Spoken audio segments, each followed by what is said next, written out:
Hi there, Centre for Effective Living Community. Valerie Ling, clinical psychologist, director, founder, Centre for Effective Living here. And I'm actually feeling a great sense of achievement that I think this is the third week that I've managed to get to you live on a weekday. Today's segment is called Behind the Scenes. It's a segment where I talk about something that's been happening in my personal world behind the scenes. Even though I'm a psychologist, I am first and foremost a human being. And boy, do I have a lot to talk about today. It potentially could be quite therapeutic actually for me to speak it out. But I'm just going to select one thing today to share with you about what's been happening behind the scenes.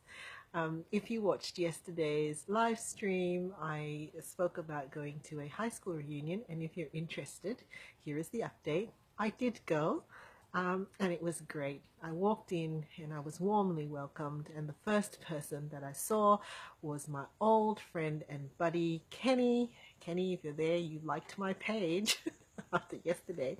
It was like old times. I haven't seen Kenny, I think it must be close to, I don't know, 20 over years. But I just felt like we were kids again. At one point, as we were listening to the principal update us on the goings on in the school, and something was said about how in the late 90s the internet came, and I turned to Kenny and I said, "What do you mean? Didn't we have internet when we went to school?" And Kenny confirmed this. He says, "No." And I said, "Did we have computers?" I asked him, and he said, "Yeah, we did have computers, but we didn't use them." My goodness, I can't remember. We must have done everything handwritten at the time then. Shows my vintage. All right, my behind the scenes segment today is about unrealistic goals. So I got through my morning today, and I was getting a sense as I was just running through my tasks that a real sense of feeling deflated, like, things aren't going according to how I've planned. I've talked about my administrative chaos. That's sorted now. I'm very thankful to Scott and Kathy, our admin team, who have helped me to get on top of things this last 2 weeks. So, thank you. That all the systems I had put into place. If you know anything about personality type, the Myers-Briggs personality type in particular, you will know that I am an ENTJ. Those 4 alphabets basically mean that I really like and rely on systems and processes. Not so much in my therapeutic role. I'm fairly laid back, I think. My clients, but all the behind the scenes stuff that happens to get a group practice going, where the majority of time I'm not actually at the practice, and the psychologists, they're wonderful. If you see the psychologists at the Centre for Effective Living, will you just tell them what you think of them, hopefully positively, because they are so lovely and they work so flexibly and adaptively with me. But I'm heavily reliant on the systems, and when they don't work, I feel like I didn't work. So, I have a series of helplines that I'll call for myself. I have a mentor for my personal life. In this case, I didn't call her because the issue, although I will be updating her, she's already sent me a message. I did not call her, but I do have a business mentor. Every psychologist needs to have a psychologist, and I have a psychologist myself. And recognizing that I was feeling deflated, and if this kept going, I was on to a downward spiral, because I would start to have negative self-talk. And have you heard of the self-fulfilling prophecy? Self-fulfilling prophecy basically says that what you think is going to happen will probably happen, because you start to act or behave in the way that you predict. And if you are predicting negative outcomes, you will start to act and behave accordingly, or at least start to be myopic and see things only from that perspective. And so I knew I needed to throw out an SOS, a helpline, reach for help. And I sent a voice message to her, and felt instantly a sense of release because I knew in hi Kate, thanks for joining me. Just talking about my moment behind the scenes this week. I sent her the message, and the first thing I recognized was that just verbalizing what I was experiencing into some problem statements. Here's how I'm feeling. Here's the problem that I'm facing. Do you have any wisdom or insight for me? Went through my day, got through the things that I needed to do, got her reply, and as usual, very insightful, full of wisdom, and helped me to clarify and sort some things through my 2 problem statements which I had made for her. She gave me some input. Then I realized that as the day progressed, at about 2 o'clock, I didn't want to come on and do this live. Confession time. I really didn't want to do this.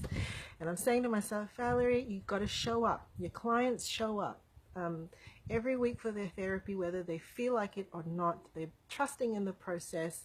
They've got an alliance with you. You've got to show up. You've got to show up for your live stream. And just making that mental note and making that commitment to show up unlocked something in me as I started to really sit with what I was feeling and try to pinpoint what the issue was. And I actually realized what the issue was. The issue was that in my setting up of my systems and processes, I've got a series of goals for myself in the business that I'm working towards. And while my personal goals are kind of going okay, but my business goals were not being met. They were being frustrated, and I was blaming or just looking at systems and processes. So what I actually did was I actually went through my goals. I got out a document and I went through it, and I put my psychologist hat on to analyze myself. And I asked myself the question about my business goals. Are they SMART goals? Are they specific? S for specific. Are they measurable? M for measurable. A, are they attainable, achievable? R, are they realistic? And T, is there a time frame for when you're seeing these goals? They were specific goals that I had in mind. They're definitely measurable. If anything, I love data. I love measuring things. The last 3 was where it was getting me. Were they achievable goals? Well, yes, they're achievable, but they're not going to be achievable if they're not realistic to begin with, and T, if I haven't given them an adequate time frame. That's where I was getting caught. And when I realized that, and I thought, it's going to be okay. I just have to modify the SMART goal. To make it achievable, I actually have to make the timeline more realistic, and I actually have to modify the goal to be realistic. I have to reduce what I was actually hoping to achieve. And then I felt dumb. I really felt very silly. I thought to myself, far out. You're a psychologist. How come you don't know this stuff? And then I remembered my segment is behind the scenes. It's because I'm human. I'm still human. Do you have the same thing happen to you as well, Kate? Kate, you're a psychologist, so you have it. Exactly. I'm human. And the processes that I need as a human being, regardless of whether I'm a psychologist, is the same as the ones that we talk with our clients and we reach out to our community with. Number 1, identify the problem. Number 2, call for help. Talk it out. Talk to someone. Number 3, sit with the distress and the discomfort. Don't avoid it. Show up. Turn up. Number 4, when you sit with that distress, when you sit with the discomfort, you actually get to a point of clarity where you're not blaming yourself anymore. You're actually problem solving the situation that's giving you distress. So, then I could do this live. Here I am. I would have turned up anyway. I had another story to tell you, but, I thought that, this is authentic. This is pretty much moment to moment what I'm actually experiencing right now. So I'm going to leave you with that. And with the thought of, SMART goals, first of all, what that is, and also just, I guess, the 4 points that I made, that we're human beings. And even as a psychologist with all of my training, I've actually got to sit under my own processes and my own therapeutic skills to get to point A to point B. Well, Kate, I hope you have a great day. feel free to continue to comment, and I'll chat with you later. Bye. Oh, before I go, hi Erica! You just caught the tail end of it, but I was talking about some stuff I was going through today. Make sure you watch it. Send me your questions and comments because I will respond to it. Bye.